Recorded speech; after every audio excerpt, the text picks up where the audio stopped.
recently posted a video showing you guys the differences between all the various different types of gravel that we typically use on a landscape install.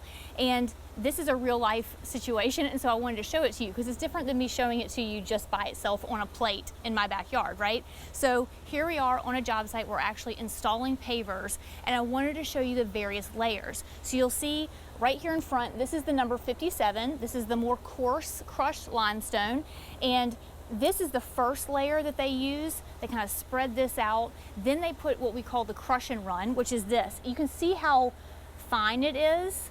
It really does compact down into that coarser limestone, and it also compacts really tightly in order to give a good solid base for the pavers that are going to go on top. So you can see layers are what happen in order to give a good solid base that's going to drain properly. It's going to hold these pavers up forever and ever. Then of course these pavers go here, and then they put the polymeric sand, which is even finer than the crush and run, in the cracks.